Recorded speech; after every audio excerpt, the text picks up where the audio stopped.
Let's go to Jubilee Hills Pet Cafe. So, I have been thinking of taking a dog for a while now. It's been my long pending wish list item, but I have never had the guts to because I know that it's both physical and emotional labor to own a dog, and you cannot be responsible with it. So, adopt one only when you feel you are ready, and you have to treat the dog like your own child. And I also want a small dog that I can carry. So that's why I wanted to first visit some cafes where I can play around with some pets and see how I am reacting to them and how they are reacting to me, and how I'm like, am I really good enough to handle them? Because I haven't lifted or taken one in my hands in a while. I think it's been what, 7 to 8 years since I handled a pet. After reaching the cafe, I was greeted by one of the managers. He introduced me to all the dogs and their names and also told me that I can play with the dogs after I order some food for myself. You also get a dog menu from where you can order some food for the dogs over there. I ordered just a lemonade because I really wanted to play with the fur babies. After that, the manager told us about the dogs and how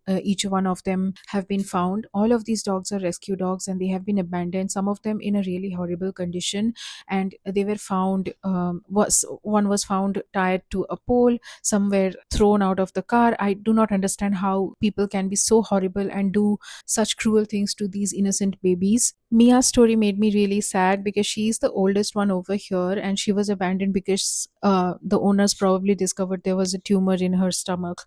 And she's 12 years old and she's one of the loveliest one over here. She needs constant petting. If you start petting her once, there is no stopping. Then there's Cookie the Shih Tzu. She is also a little bit sensitive, and her one of her hind leg is a little paralyzed. She's having trouble walking, but she is pretty lovely. Lot of the girls were actually taking photos with her, but I didn't take her up because I don't know. I felt like she was shivering, and again I said that I have not lifted a dog in a while, and I was scared that I'm gonna hurt them, and I don't know how to hold it. Then there is this toy poodle whose name I again completely slips my mind, but he was very playful, but he is not at all interested in any humans. And the toy poodle loves playing with Gabbar Singh, the pug.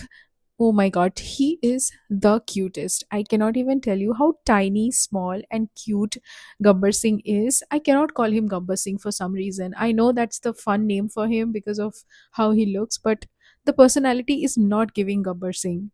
There is also another floor upstairs where cats are also there rescued. Unfortunately, I couldn't really meet any of the cat because all of them were sleeping in their own cave of the cat tower, and I just took a footage of the cat room and came out. And there is also another dog upstairs who was Simba, and I think Simba really liked me.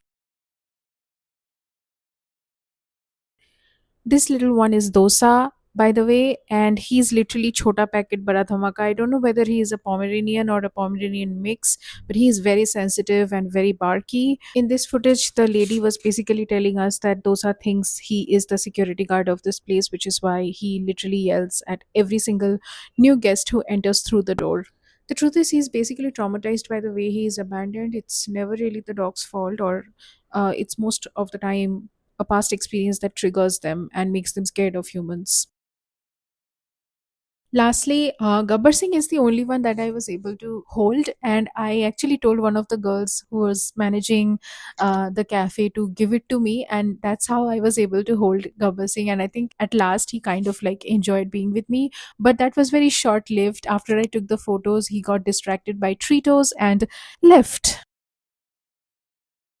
So that's pretty much how I spent my time in this cafe. I recommend anyone who is interested in adopting a pet but is on the cusp. You get accustomed to them and also have a lovely time with these little fellows. They also enjoy your company, so it's a win win situation. And if you get to adopt any one of them, then it's a double win situation. I will always encourage to adopt, but at the same time, I want to remind people to adopt responsibly. This is a life you are taking responsibility of, so you cannot neglect them. It's not it's not equivalent to buying something from a shop. So yeah, just want to end on that note.